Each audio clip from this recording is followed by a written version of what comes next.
So Trinidad and Tobago joining me on the line is the most prolific, I'd say that, the most prolific man in Trinidad and Tobago, the most boisterous person or activist or politician, whatever you wanna whatever you wanna say about this man, he is that. He's the loudest, he is the nicest, he is everything that you could really think about, all right? And for those that really don't know Phillip is a real down to it man, honestly. From being there in the Progressive Empowerment Party, he 100% is. He listens and he could rail debate. So probably we're going to get a little bit of that tonight. But joining us on the line is the political leader of the Progressive Empowerment Party. And I must say that I interview Rushton Parry here. I bring Kyle Taklal Singh. I bring all type of people on this live. Dr. Ford Khan, even the most infamous vlogger from Canada was on this live, and the viewership never went up. So, ladies and gentlemen, welcome on the inside, the political leader of the Progressive Empowerment Party, Mr. Phillip Edward Alexander. Let me click you to unmute. Good night. Thank you for having me. Thank you for that wonderful introduction. I wanted to tell you the short version is just say politically sexy and we will accept that. Nice to be here with you, David. You should have said my friend, Philip Alexander, because you are my friend. Good night. Nice. Now, just some ground rules for you, Mr. Alexander. I had to do you just like what they want to do Trump come next week, where I would have to mute your mic if I want to ask a question to you. Just because of how TikTok works, you might drown out me or I might drown out you, and I don't want that tonight, all right? But, I will ask the question that is on everybody's mind. Why now you joining the United National Congress? Yeah, you're unmute. You're unmute. I sent you the thing to unmute first. Yeah. You hear me? I am. So you mute me and I have to unmute myself. All right, I see how it goes. All right. First of all, I'm not joining the United National Congress. All behind me, all on me is PEP. We're going to remain the Progressive Empowerment Party because the United National Congress cannot seem to get legs beyond into the corridor. And we believe that we could do that work. The mission for Trinidad and Tobago right now is to remove this PNM and the contract mafia that operates them. Anybody else that's thinking anything else is either stupid, idiot, or they're benefiting from it. Because Trinidad is at its worst it has ever been right now. Okay. All right. Now, I will be privy to some of your policies, not just your policies, but your thinking as well, because it's no secret that I was a UTAM chairman for the Progressive Empowerment Party. Now, I'm going a bit deeper with you, Mr. Alexander, because I know for one that you're one of integrity. I can say that. You are one of integrity, and you are one that I'm gonna say the word bullshit for what bullshit actually is. Now, coming out from the Progressive Empowerment Party, we knew then that Kamala and UNC is not it. The Progressive Empowerment Party stands with the Progressive Empowerment Party, but there was always an opening, a listening ear for other political parties or any other entity that may want to speak with us. But we knew back then that the opposition leader cannot take Trinidad and Tobago into victory. I want to really know, and I want to hear from you, if you share those beliefs that the opposition leader, Kamala Prasad-Bissessar herself, cannot take Trinidad and Tobago or cannot win the next elections 2025. Right. So let me say this. When I speak from historical fact. It can always be fact checked. And I'm always, as you said in the beginning, willing to debate it. I know that among the audience that you will attract, there will be the knuckle draggers, and they will come just to make noise for noise sake. One of your viewers asked why UNC and why not any other party, and I want them to understand this. If every other political party that has ever been registered with the ABC were to join together right now and go in a three-way race, PNM, UNC, and this whatever amalgamation you call it, the PNM will win it. Because that's how the numbers play out. 600,000 people do not vote. 600,000 people in Trinidad and Tobago do not care enough about the country, themselves, their children, their future to vote. So it falls to the other 600,000. It's pretty much evenly divided by race. And it swings, a little 20,000 swings in either direction. That makes the difference as to who sees government. There's a 19-seat UNC controls, there's a 21-seat, there's a 19-seat PNM control. There's a couple in the middle that they call the marginals. But let's be honest here tonight. The Minister of Finance has said he has no idea how to fund the country. Now, when you live in a country where the PNM government has set up 80% of every budget, the transfers and subsidies as handouts, you will know that the day they can't pay those handouts, there will be rioting in Trinidad and Tobago. That's simple maths. You don't have to be a rocket scientist to figure that out. He doesn't know what to do to get funds. There was an announcement today. The price of oil and gas is collapsing. Trinidad is in trouble. And the only way out is to remove these people that have no clue what they're doing. They were set up there to facilitate the contract mafia thieving out the money. That's all this PNM did. Yeah, let me stop you, Mr. Alexander or Philip, because I wanna focus because we wanna talk about solutions for Trinidad and Tobago. That's the point in life tonight. Hold on, you're on mute right now, all right? I don't treat you like Trump. I tell you that. I don't treat you like Trump. You have too much. So I want to talk about Kamla Persad-Bissessar first, because regardless of any coalition that is formed either with the Progressive Empowerment Party and Kamla Persad-Bissessar's United National Congress, the fact is that the political leader of the organization, of the entity, is Kamla Persad-Bissessar, all right? Can you work with Kamla Persad-Bissessar? Not only that, but do you feel the same way about Kamla Persad-Bissessar that you felt back then? You could unmute. Back when we were separate and apart, Yes. because I want to tell you something. So I'm going to say these things again, fact check it. The best period, time period, government period this country has ever had since the Queen and the King has been between 2010 and 2015. Kamla Persad-Bissessar's government delivered. The People's Partnership delivered higher than Basdeo Pandey, higher than Eric Williams, higher than Patrick Manning, higher than this Keith Rowley debacle. Kamla Persad-Bissessar delivered, and I could list for you what they delivered.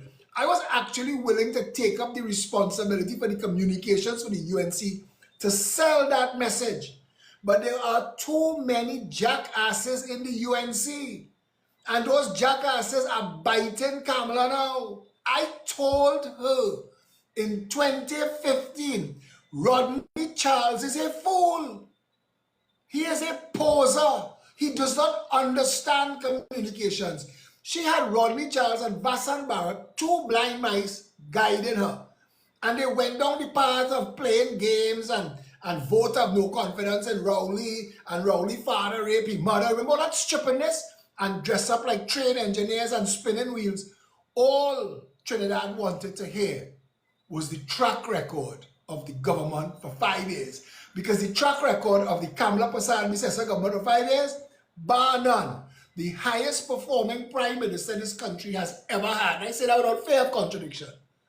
The problem is, as always, the parasite of greed that infects politics in Trinidad and Tobago. There are a lot of greedy people around her.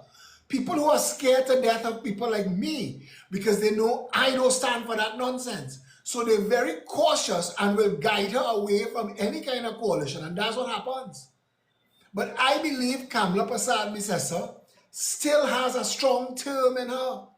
And looking at all the leaders that exist right now in that party, and I argue with Ramona Rambial every single day about this, there is not one person in the UNC that could replace her. And come on, Rushton Parry is in political diapers. He cannot lead a party, much less a government. He has no track record. He doesn't know what it is, what it takes. I have more political experience than Rushton Parry. He doesn't have the experience of what it takes to run a party, run an election, to organize and coordinate so many different personalities. That's the work. I told you that years ago. Man management is the whole job. You get the right people in the right jobs and manage them. Kamala did that well. And speaking for myself and my party, because we had a meeting today, that's why I'm in this shirt. And we have some announcements. I forgot about this interview tonight. I wish I had told them that I would like to make one of the announcements tonight on your show, because we have some big announcements coming. But I want to tell you something, speaking for myself and the party that I lead, we would work with Kamala Persad-Bissessar. And I've said before, when you join a coalition, you have a voice and you hope to pursue what you are proposing is in the best interest of the country, but there must be a leader. And if you cannot follow, you cannot lead. Straight up. All right. Cannot follow, cannot lead. All right. Miss Alexander, I hear you 100%. And I like what you said just now with you had a meeting with your party, because there's a lot of people right now, and I think it has always been surrounding you, where they say he resigned, he back, he resigned, he back. You know what he doing. The most important aspect of this conversation, I think, is whether or not the Progressive Empowerment Party actually really do exist. And I'm speaking about membership, and I'm speaking about the database and all the footworks that is, or the footmen that it takes to build the political party or a political party in Trinidad. There's a lot of people that watching from the outside that saw resignations, or that saw the party basically closed down, that saw the Port of Spain office closed down, and still asking the question whether or not that political party still exists. What are your thoughts? Last point first. Gary Griffith and the NTA has been following us so close as feel his breath on the back of my neck. They opened their office round the corner from our office in Victoria Square. When I stepped down, you have to understand, a political leader in a party like the Progressive Empowerment Party, the Patriotic Front, the National Transportation Alliance, what's it called, the Hope, all of these parties has to have a dynamic leader. People don't remember who anybody is in a party, but they know who the leader is, and it is the leader that commands the attention. I want to tell you this. We got deals, benefits. People would lend us offices, give us billboards, because I have a relationship with them. I say I step down, people say, okay, well, you gone, we gone. So the new incumbents who were coming in that were supposed to take over, were supposed to fashion their own agreements and their responsibilities. If we close down our office, why NTA closed down their office? And the people who talking about me not bending the corner to see that NTA office closed down too. We have offices in Chase Village. We have offices on the Eastern Main Road, Takariga. We are using our bamboo office as our head office right now. And I am setting up an office right now that is going to be part of the announcement. I promise you it is going to take you by storm. We're talking about people leaving. There was an ONR and a DAC because people left Eric Williams while they were government. Carl Hudson Phillips was the Attorney General. Arthur Napoleon Raymond Robinson, a deputy political leader, they left a government. How much people left Pandey? So many people leave Pandey, he could be his own divorce court. You want to start from the top? You want to start from Rafiq Shah and Ramesh Lawrence Maharaj and Sadiq Bash and Trevor Sudama and Kelvin Ramnath, who we learned the word Nimakaran because of Kelvin Ramnath, Winston Dukaran. Winston Dukaran, when you rape your mother, remember him in 2007? All of that, every political party. How many people leave Kamala? How many people? Listen, it is the nature of politics that people come and people go. So when people tell you that they're paying attention to what's going on in our party, it tells me that there is something here of interest to them. A man called me while I was doing a video in the middle of Kokori Highway, and to tell me I am a big waste of time. I said, brother, if you have to pick up the phone and dial my number to tell me that, then I'm not a waste of time. That took effort. I am on your mind. I live in rent-free in your head. A waste of time is somebody you have no time for. You ignore completely. Anyway, the Progressive Empowerment Party is as strong now as it has ever been. In fact, I want to tell you, every time a political party transcends, it loses some of the people who were not as committed, and it brings on people who want a chance to be loyal. You're going to see PEP people that I trained in Hope, in NTA, in the Patriotic Fast. You're going to see them in all of those parties because those political leaders cannot do what I can. They cannot organize a third party to fight a national election, general election, local government election, 3 by-election, beat PNM in one of them. They can't do that. Plenty talk, and I'm okay with that, you know. But where the rubber meets the road is your track record and what you've done. I have raised millions of dollars for a political party without ever having to go to the contract mafia or make any promises to any political investors. That is my track record. We've written policies that every other political party now is parroting. They don't even have that. The National Transportation Assumption came out of PNM and immediately latched on to the UNC. They didn't even take a minute to touch down on the ground. Let's be honest. There are political parties at every election time. You're hearing them. We're running 41 seats, 41 seats. They don't run 4. They don't run 1. It is not an easy thing to do. You were there. You saw the level of work and the amount of work it takes to coordinate, organize, raise the funds, attract not only voters, but to attract candidates. You saw for yourself, and none of those other political parties that calling themselves third parties can do.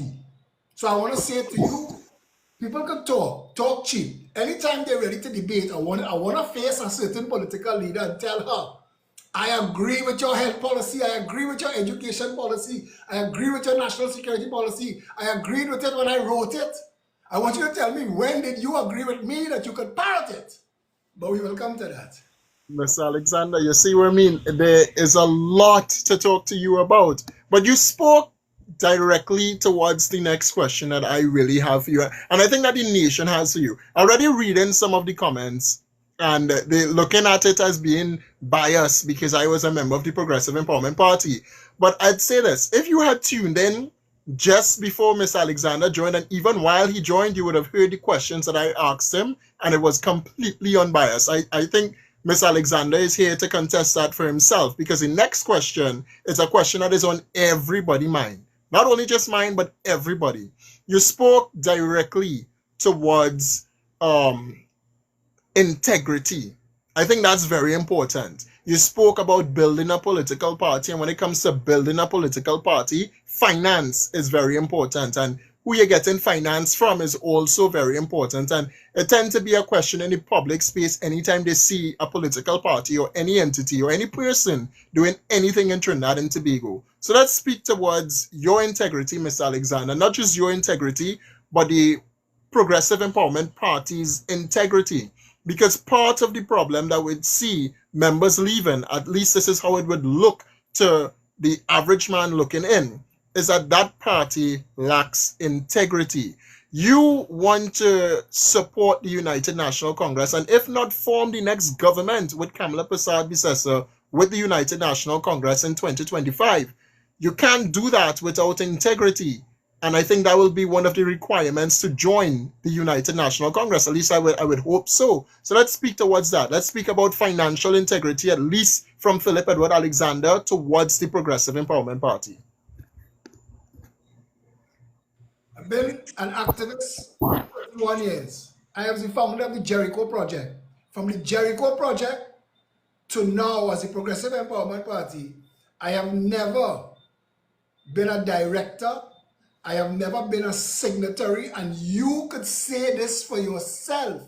I could authorize expenses, but I have never been a person that you could say that you've ever seen A, receive money, or B, spend money. And I did that deliberately so to keep myself out of anybody ever being able to say that about me. We're talking about political integrity. When Gary Griffith went to the Joint Select Committee and told them that Kamala Prasad Bissessar was spending $42 million on gangs to destabilize the country, he literally accused her of treason or conspiring to pervert the governance of the country. None of the people who have me under a microscope sees that. None of the people sees that when he was commissioner of police, he couldn't go into Bayside Towers because it was private property under the COVID law. He couldn't go and it was against the law for him to go. But they went in Chancellor and locked up people in Chancellor in private property. Those are things that you all need. And I watch people like Stefan Rees, and I tell Stefan Rees, I say, Stefan, you're a man of integrity. Whatever you're getting, it's not worth selling your soul. And I will stand up. I am the only political leader that's go on every interview and tell them, open the phones one time, let people call in, open the lines, let them talk. They have this fella from Tobago, I see him on your live. He followed me around, talking about every girlfriend I ever had. Poor fella, he jealous. He can't get a girl of his own. And I understand. I understand what it must feel like. I've had to tell somebody when I wake up in the morning, I stretch and walk up to my mirror. She's had to sneak up on hers and giving me talks, brother. I outside here for the long run, you know. Trinidad and Tobago is what I am in this for. If I wanted to feather my own nest, I would have joined the PNM or the UNC, because I'm telling you something, there is not a single person in that parliament that I think is my political or intellectual equal. And I look forward to the opportunity to debate any and all of them. All right. All right, Mr. Alexander. I wanna ask one more point on UNC before we get into some of the issues here in Trinidad and Tobago, all right? And fixing the real thing is solving some of the issues in Trinidad and Tobago. Now, I wanna open the phone lines and I'll put a time limit on asking a question before you respond. I'll give persons literally just about a minute and a half to ask a question, not make a statement, but ask a question to Mr. Phillip Edward Alexander, because we're not about to get his life taken down tonight. So I'll allow persons to come on. I'll hear you just now, Mr. Alexander, but allow persons to come on and ask a question to the political leader, Phillip Edward Alexander, and then we'll move on to issues affecting Trinidad and Tobago. But my last question to you, Mr. Alexander, is about the United National Congress, not just UNC, but government also. Because I personally don't think, I mean, if I was still there in the Progressive Empowerment Party, one of the questions that I would have put forward to the executives, and mainly to yourself also, will be, what are we benefiting from joining with Kamala Prasad Bissessar? And I don't mean government, I mean what part of our policies will be implemented. What do we really get out of it, other than the satisfaction that, Trinidad and Tobago win? I was driving out of Westmoreland earlier today, and it was storming rain, and I wanted to get out my car in the rain and film underneath the Cocorite flyover that was flooding since I was a little boy. And I was reading, and I remember engineers and politicians coming up with solutions, and I remember going there with my phone and filming it and showing them that there was a block that was blocking the water from getting into the drain, and that if they just cut this piece right here, that the water will flow under the road and go away. The next day they came and they cut it, and it's never flooded since. That is what Phillip will fix it mean. 105,000 people go home to Diego Martin every day, and they used to sit in traffic for 4 hours, but I designed the bypass around 4 roads, and Jack Warner, as Minister of Works under the People's Partnership, he did that plan, and now you get home in 5, 10, 15 minutes.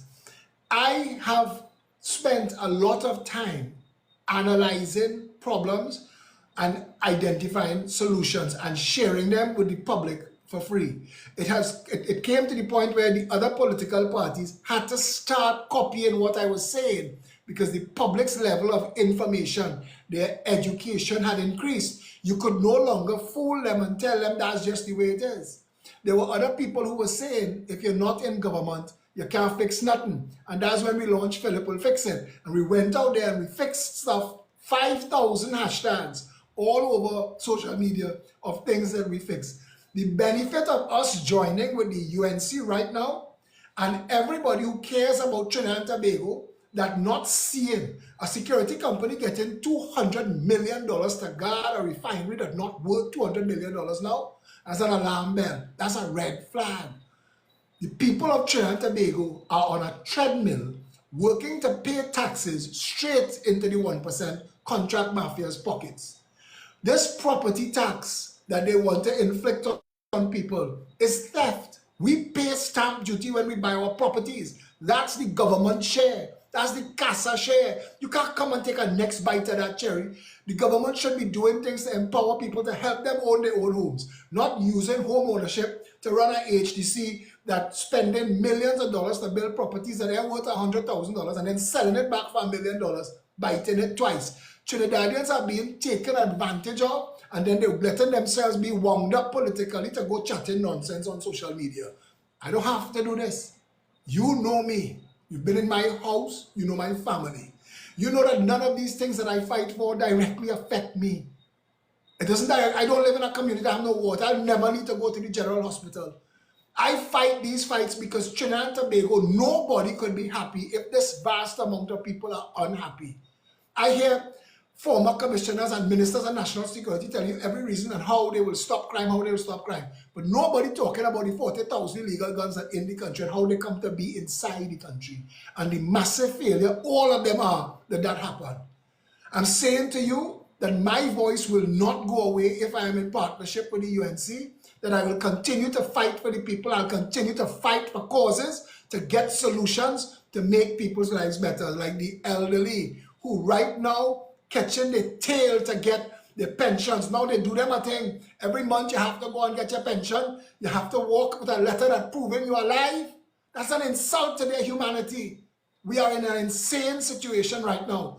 And every young person, you have a large young following, every young person watching this know how hard it is to get a job that leads into a career. They know how hard it is to get financing for entrepreneurial, any kind of investment to start their own business. They know that they could get money from Island Finance to go and wine on a bumsy, but they can't get any kind of finance to start a business or buy a home. This is the reality of Trinidad facing the young people.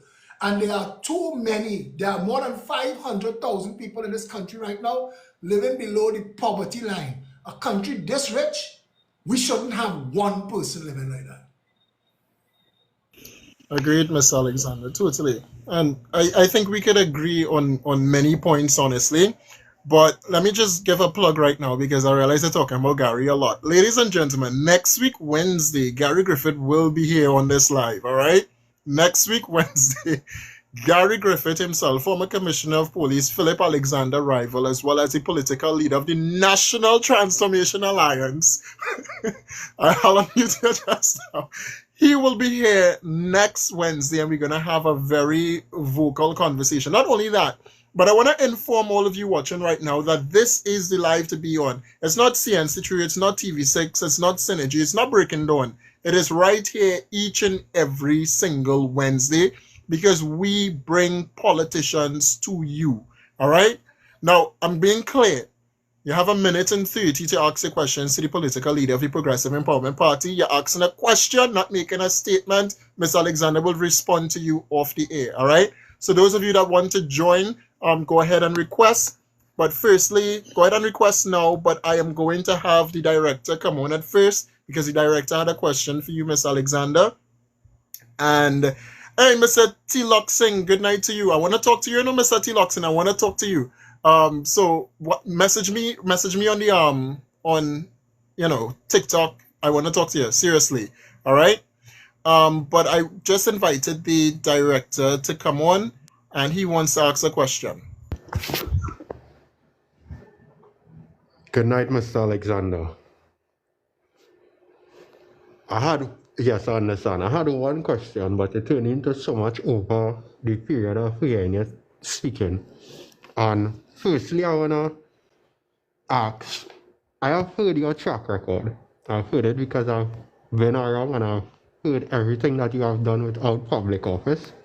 And I would like to find out how it is are you going to fight against the conditioning that the East-West corridor has faced for multiple years to try for them to see that the betterment that they want is in them going to the polls and using their franchise and making that difference. How are you going to? Because I heard you said that you would be able to help the UNC in the East-West corridor.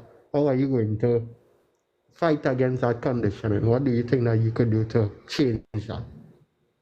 There's a reason. Again, David Welch could attest to this. There's a reason no other political leader is walking them badman areas like I do without any security.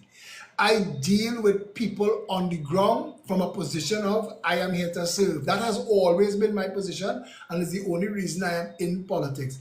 The track record I have in the corridor of delivering is what I am relying on. Yes, I know the PNM historically has used taxpayers' funds and questionable dirty money that they get financed with to bribe people, but I hope that the amount of education that we've given people in the last 8 to 10 years has woken them up to the reality, and that they see the circumstances facing them.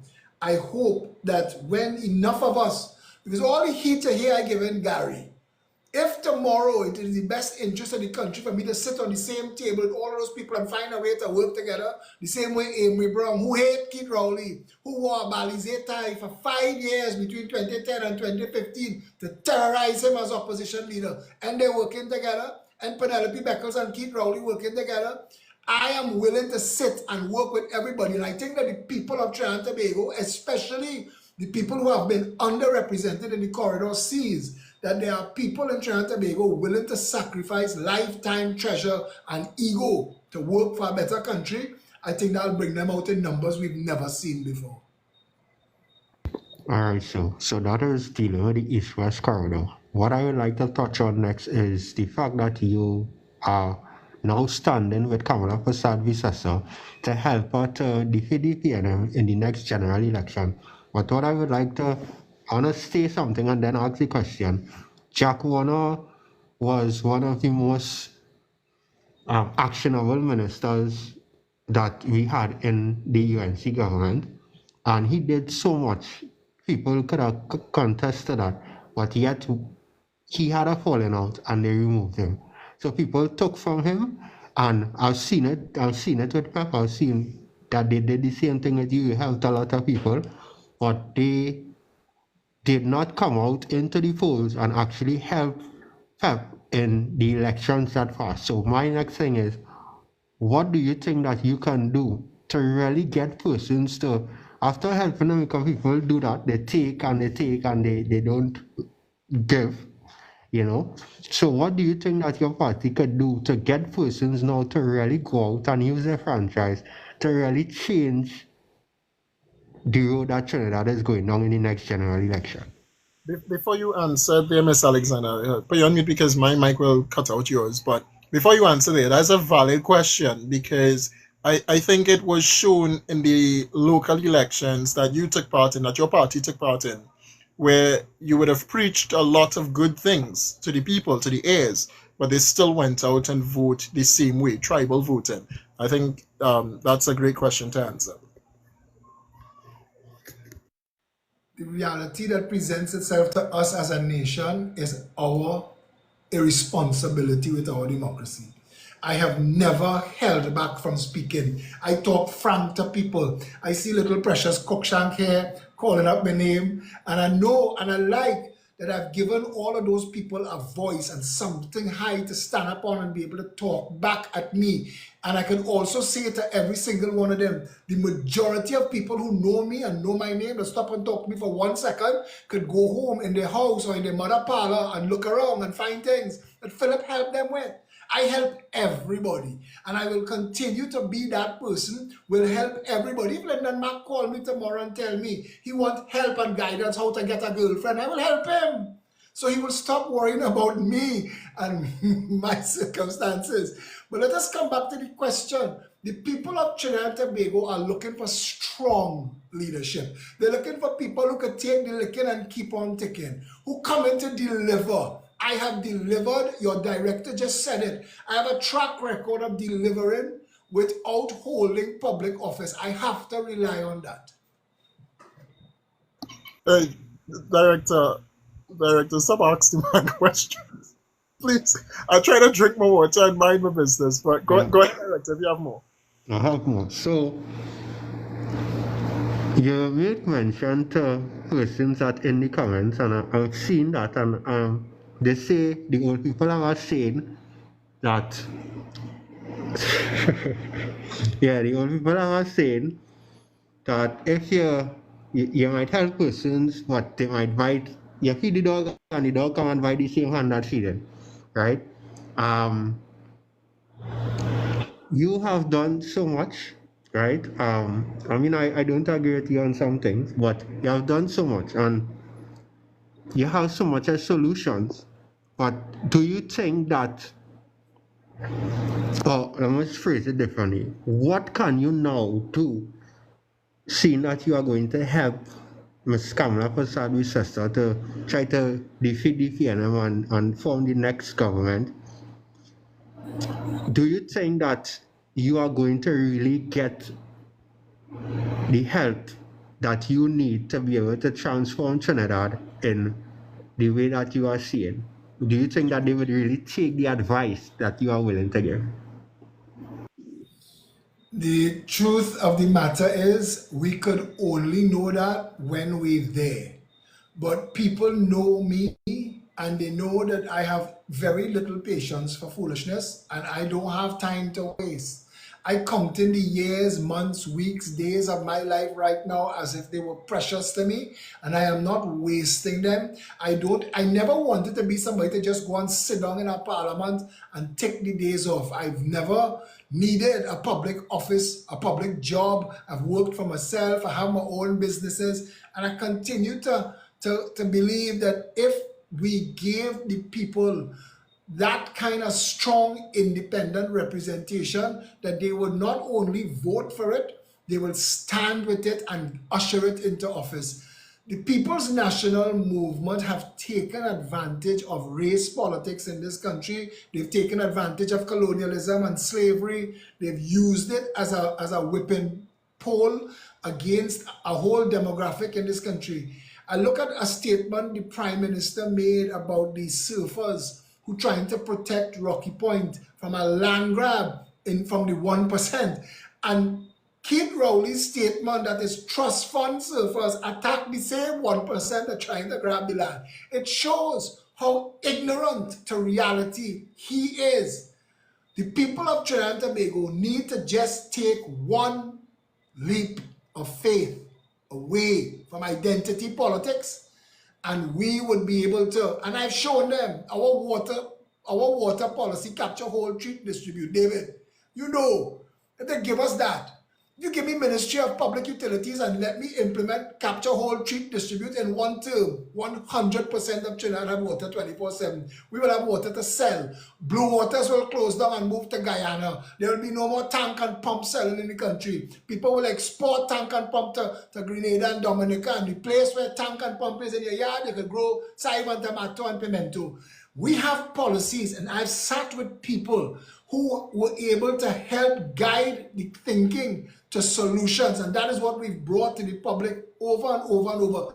I crack in a couple jokes with the followers in your thread. Everybody's entitled to their opinion, you know. And I didn't come into politics thinking everybody would love me. In fact, I knew that I was going to mash so many corns. I mashed Gary Aboud corn the other day, and Gary said, I fall out with Phillip. I'm not dealing with Phillip again. And the other day, he had a post to share, and he sent it to me. I said, Gary, you trying to get me to share this? He said, it needs a big voice. So that's it. It doesn't have to be that we in love. This is not for love. This is for a better Trinidad and Tobago. If you're putting Gary Griffith as a police commissioner to deal with the guns that here, you need a government that dealing with the guns that coming in. You need people to talk about the Minister of Finance just signed a memorandum of understanding for $500 million for maritime security. And I can tell you for a fact, maritime security for this country not worth 500 million TT. And that is $3,000 for every man, woman, and child to pay. That's what it means. Now, Mr. Alexander, there's a lot of people that really want to come in and ask some questions. So I'm gonna give way for that because we have so much more that we want to talk about, but it's already 7:51. So I want to invite, for those of you that want to come on and ask Mr. Alexander a question, once again, just request I can put up on screen for you, if I may, this, so you could just click to join one of them and I'll accept it. Remember, I only want you to just ask a question. No statements, no none of that. All right, just ask a question and then Miss Alexander will answer in the shortest possible way because I do want to ask some more questions about other issues in Trinidad. All right. So if you go ahead, yeah. If I may quickly, I hope no one is coming on the live to be disrespectful, because I'm seeing in the comments we have person, and this is the problem that we have in Trinidad and Tobago. We have persons, even if you dislike somebody and they giving solutions to a problem, you don't need to attack the person. You have to tell freedom of speech, you're not saying that, but come and ask questions that you really want a solution, not ask anything about personal life and whatever the case is. Please.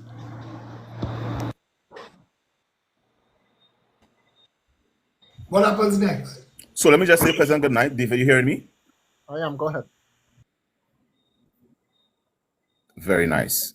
Mr. Alexander, good night. And to David Welch, manager, good night. So my question is, it's clear directly we do not have, and as an independent observer, I can say for a fact, we do not have a third party that persons can safely go to at this point in time that can safely take this 2025 general elections. That's a fact, irrefutable fact. And my question is, seeing that we have smaller parties, we have Mr. Edwards' party, we have Michaela Pandy, we have Gary Griffith. Are we talking now the strategy to win a 2025 general elections? Or are we going to be at loggerheads with the differences between persons saying, I don't like this one, or a car thing? Because we're talking strategy here. And Mr. Phillip, you have said now that you are joining to assist Kamala Persad-Bissessar to win the 2025 general elections. Wouldn't that not take the proper amalgamation of all smaller parties, just as she did before, where the People's Partnership were formed, in order to win an election? Because we're talking about taking out the People's National Movement. At this point in time, what I am seeing, there are differences of opinion. But we are saying that there is leadership. Wouldn't it take good leadership for the leaders to mount what is called, for the purpose of winning an election, to put aside the differences in order to say, let's remove the People's National Movement from office, because we are now mounting, we're putting on the big boy pants to mount the type of leadership that we need? That's the question I'm asking to Mr. Alexander. Absolutely agree. I said that. I put out a post after we got the results of Indian Walk. I said after those results, it is clear the UNC cannot do it alone. Let us convene the unity talks table. Bring everybody to sit down there. And as you say, and I agree, everybody had to put on the big boy pants and put aside your ego. If you're in this for country, that's easy to do. Lyndon, I'll permit one more question to Miss Alexander if you have one.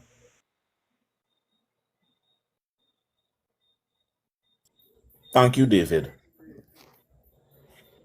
We are also, so I want to really focus on what we need to have now. And when I'm saying that, it's no secret, Mr. Alexander, I have discrepancies against you. But this is not the conversation for that. This is the conversation now that says, what do we need to do now in order to win those votes? Because we are out of time, by my humble opinion, we're really out of time now, and there's going to be a lot to do. Where do you fit in mounting the collaboration? Because I've just heard you said Gary this, Gary that. But wouldn't it be better for you to form and put aside the differences, to form the conversations now with Gary Griffith, with Michaela Pandey, etc.? Where are you now in having those leadership conversations in order for us to form the alliance to assist the political leader if we are going to say we want to kick out the PNM and we want the UNC to win? I would like to know from the leader, where is his position, official position now on that matter? I have said to the leader of the UNC that I am very much open to accommodation talks, and I am willing to work with everybody that she thinks passes due diligence and muster that could collectively together. I want to say this to you too. If tomorrow you woke up and you saw a picture of Phillip, Gary, and Michaela together joining hands to work with the UNC, that would be a political earthquake. That would start people talking immediately. We win in this election. And yes, I am open to that. All right. Thank you so much, Lyndon. Let me give way to someone else also. But you know, one thing I must say, because I'll speak the truth on this side, Miss Alexander, because I know you'll give the politically correct answers. There's a lot of people in the United National Congress, and Miss Alexander spoke to that, who Kamala Prasad Bisasa surrounds herself with. Not just that, but people in general that support the party, that say they don't want to see X, Y, and Z there, they don't want this one, they don't want that one, and most importantly, or most blatantly, they speak very plainly about Philip Edward Alexander. All right, so I really don't think it's a matter that Philip have to work with these people, but these people have to work with Philip, because there are politicians that I call to come on this very live, and because Philip Alexander come in, they say nah, they didn't want to come. I think back in the Progressive Empowerment Party also, because they hear where I come in from, and I think this is plain. I would have messaged Gary Griffith at one time because I was the UTAM chairman for the Progressive Empowerment Party, and I get cuss out. I get good cuss out from Gary because of Philip. So I understand the question, but I really do believe that the Progressive Empowerment Party was always willing and able to work with any political entity in Trinidad and Tobago if given the chance. And that is a big word there, if given the chance. Again, for those of you that want to ask a question, just request a guest. I'm going to put up the guest listing on the screen once again. So all you have to do is request to join this live by clicking any of that on the side. You could come on and you can ask a question to Philip. Keep it within a minute or so. But while we do that, the guest will be open for the rest of the interview with Miss Alexander. It's already 8 o'clock now. I want to talk about some solutions, Philip, literally solutions. I want to hear all the things that PNM do, all the things that UNC do, what happened in the past. Let's talk solutions for Trinidad and Tobago, despite whether or not PP wins, UNC wins, blah, blah, blah. Let's just talk solutions. Let's start with crime. Crime out of control. Philip, I could only really give you about 3 minutes to answer or to say some ideas, but let's talk about crime firstly. Crime out of control. A lot of people say that crime is probably because of the result of poverty, and then the talk comes in about corruption, politics, and all of that weighing on crime in Trinidad and Tobago. What's your viewpoint? Okay. I just want to say one thing to you about the people that you say that have a problem with Philip Alexander. If you scratch the surface and you go to the lotto booth and you buy one of them scratch cards, scratch them enough and you will see the contract mafia funding them in some way behind them. And that is why they afraid me. My business was never PNM and UNC, you know. My goal always, and I tell people they hear these things third hand. I call these people uncle and auntie. When I went to stand up in Wildflower Park, I was standing up against my second cousin. You understand? So I know for a fact when I say I am standing up against something, I stand against or for, I stand for it. You can't fix crime in Trinidad and Tobago until you secure the borders. You're not securing the borders until you put a maritime security apparatus. And right now, sonar buoys, drones, unmanned aerial vehicles, all those work, but you have to secure customs. Customs cannot continue to allow 50% of the containers that come into Trinidad and Tobago to come straight off of ships and go straight into 1% businesses and stuff. A car company open a container and a bag of marijuana drop on the showroom floor. You can't allow that to continue. We are either serious about crime, and I don't just see crime as the bottom of the level, what a certain commissioner called cockroach crime. I see crime at the start, at the genesis of it. If you deal with securing the borders, you'll stop the guns, the drugs, the contraband, but you also have to generate jobs. If you are not generating jobs, if people cannot get it, I'm not talking about swing a bat off amalgamated. I'm talking about proper jobs that you can move up in life, that you can own a home, buy a car, raise your family with pride and respect. That's the kind of jobs Trinidad and Tobago need, and that's the kind of jobs that we could bring if we were serious about that. Once you have jobs, then you have to look to the banks. The banks do not facilitate the average person in owning their own home. You have to go and do all kind of, jump through all kind of hoops. You can't go to the bank and get $10,000 borrowed to import some furniture. So you have to go courts and standards and let them dig out your eye. That's what happens in Trinidad and Tobago. The average person could live, save, and go forward. But the cost of money, the cost of credit, the cost of living, the cost of food.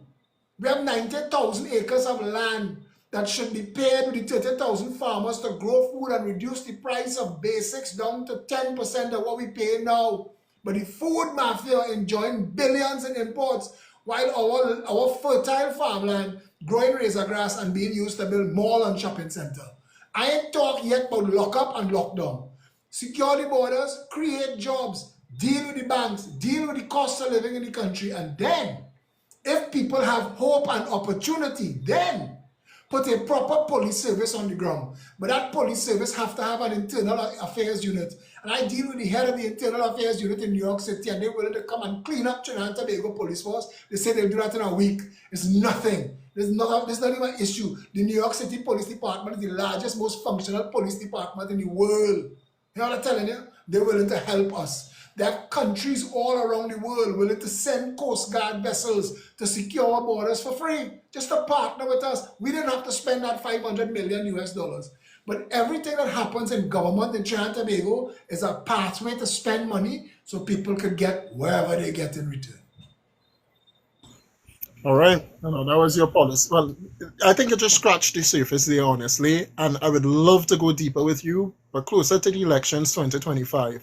We have an issue now in Trinidad and Tobago with healthcare, where health surcharge is, or not actually health surcharge, but CDAP is a thing that was brought up by the Minister of Finance. But also Dr. Ford Khan is in agreement with the Minister of Finance, Colin Imbert, when he speaks to the amount of money that is taken to really cover the health sector.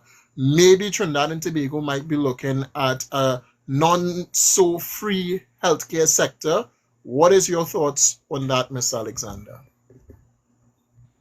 We need universal healthcare, free, including dental and ophthalmological. We are one of the richest, we were one of the richest countries in the world. We were the third wealthiest nation in the Western Hemisphere. Somebody has our money. Elect somebody to office who will go and get that money back. That's what the contract mafia is afraid of with me, because I will check the connection between Minister John Rahal, CDAP, and Superfarm. That's the conversation you have to have. Because all of a sudden, CDAP is no longer affordable. We could spend money putting pink lights all up and down Arapita Avenue for the Minister of Health wife company to benefit, but we can't fund CDAP. They have things that are spent, money that's spent in this country that I would stop immediately and channel it towards proper education and proper healthcare. Because if you want to raise the poor out of poverty, you cannot let things like critical illness destroy their generational wealth. And if you talk to the homeless, you'll realize how many of them are homeless. Besides the drug addicted and the clinically insane, the people who ended up with a bill, with a cost that they didn't expect. I had a friend who died. His father was dying of cancer. He was one of the biggest importers of health equipment in Trinidad. He put everything he had in trying to save his father's life, but he died in poverty. Healthcare is critical and important. And if the government wanted to save money on healthcare, we would stop diabetes in its tracks. Diabetes is the #1 killer in Trinidad and Tobago. The soft drink companies, the alcohol companies, the fast food companies put a health tax on those three, and that will fund the whole $5 billion we spend on public health in this country. And you would nip it in the bud. I must admit, that's a good idea. That's actually a good idea. And ironically, I think the government in itself is almost bankrupt for ideas. I keep saying that. Some people would say that no, it's just blatant incompetence. Now, speaking about incompetence, I think that is a trend in the HDC, because a lot of people say they apply for a house, they didn't get a house, they can't get a house, and it's really who you know and what you know in Trinidad and Tobago.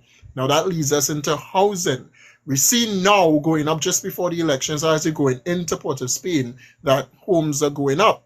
Not only that, but we saw that a rehabilitation center is also going up, entering Port of Spain. And I would love to believe it should fall on the HDC as well. But let's talk housing, Mr. Alexander. What about housing will you change, or you should suggest should change? Or how should housing really be in Trinidad and Tobago? I'm excited to answer that because that's what I do for a living. Plenty of people don't know this. I'm a property developer. And we could build houses. We, in the private sector, could build starter homes for $300 a square foot. A starter home is between 800 and 1,000 square feet. That means you could build a house for $300,000. That's the private sector.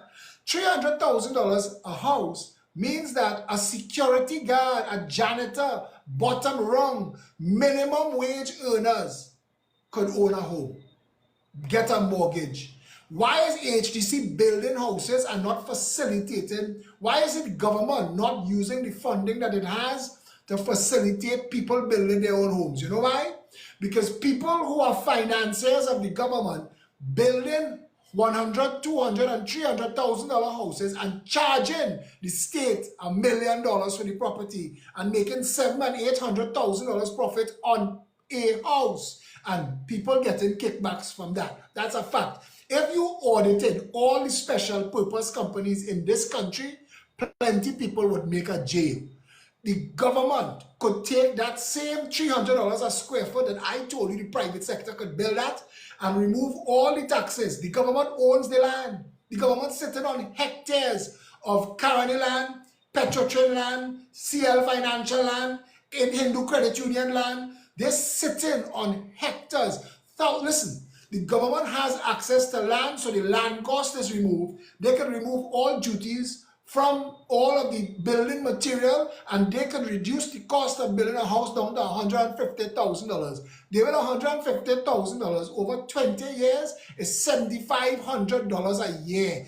Come on, that's $750, $800 a month mortgage. Come on, you could create generational wealth. That was the cost that they built Diamond Vale at. Now Diamond Vale selling for $2.5 and $3 million. That means if you let a minimum wage earner buy a proper starter home, they could then leave it for their children to come and give them a start in life. And again, and I want people to know, that none of this was planned. Miss Alexander didn't know the questions coming into here. All of this coming out because he's prolific once again in this field. But let's talk energy, because the Minister of Energy and Energy Industries, Stuart Young, and before you say anything about Mr. Young, I want you to know that he's coming on this live also in about 2 weeks, all right? So allow me to have that interview with him now. Allow me. But let's talk energy and energy industries, because a lot of people are looking at other ways to make revenue in Trinidad and Tobago. More so, me and Motley in Barbados spoke about renewable energy, and it's something I believe that Trinidad and Tobago should get into, but we're not quite there yet. But just on the energy sector, we know that we're doing deals with Venezuela, dragon gas deals coming to Trinidad and Tobago, at least we're trying for it. What is your perspective on the energy sector, and how can we make the energy sector really work for the people of Trinidad and Tobago as it used to? Divide and conquer working against the small states of the Caribbean for too long. Trinidad should have been more open with its energy wealth for its Caribbean partners, and now Guyana and Suriname in the position they could be open with us. We should have partnered. The idea of a federation of Caribbean states died under Eric Williams, and Jamaica, 1 from 10 is not, but it should never have been taken off the table. If you unite 20 million people in the Caribbean, we would become food self-sufficient, energy self-sufficient. We would be able to generate jobs within the community, and we would be the envy of the rest of the world. We don't use our oil and gas for heating during winter. Everything that we generate could sell. Guyana could be the food basket of the entire Caribbean. Haiti, we need to pull Haiti close and help Haiti stand back up. These are the things that we should, and I know that your question was about energy. The reality of the situation is, I don't know who we could ask to get a straight answer about how much energy do we have. Kelly Ramnarines, Churchill, they're so far apart that I couldn't begin to tell you where to find a middle. But we need to know. Somebody should be accounting to us and telling us so many cubic centiliters or meters or whatever of gas and so many gallons of oil. I could tell you per acre how much pepper, mashed pimento and scorpion pepper could grow and how much it could sell for and what it could use for. But I have no idea how much oil or gas we have. I have no idea how much money we get for our pitch in our pitch rate. I have no idea for any of those questions. I know at one point in time, we were number 2 in the world for urea and number 3 in the world for fertilizer and methanol. But I don't know where we are now.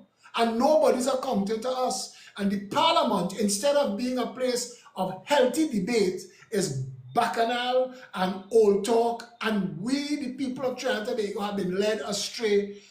We are the brink of collapse. And as I say the word debate, I wrote the word debate here. Because every name that you call, that you say that you have as a guest, you should invite them to a leader's debate.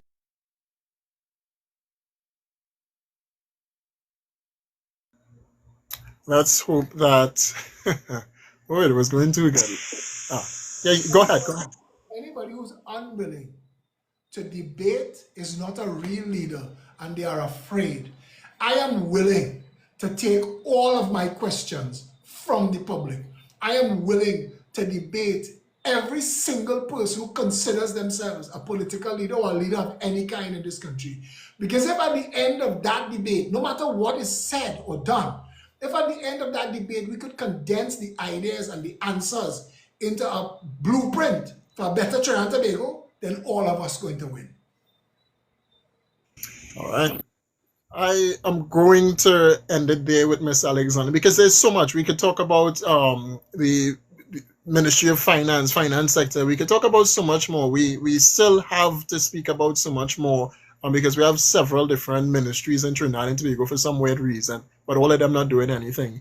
But there's so much more I want to talk to Miss Alexander about. I guess, Miss Alexander, people are afraid to come on the line and ask you some questions. But most, go ahead, unmute your mic, go ahead. I don't want it to be that. I mean, I want to tell you, David, and there was a time you were a spokesperson for the UNC and you and I were at odds. And there was an opportunity for you and I to unclench our fists, bury the hatchet, and become friends. We've been friends from that day. No matter what, hell or high water, we've been friends from that day.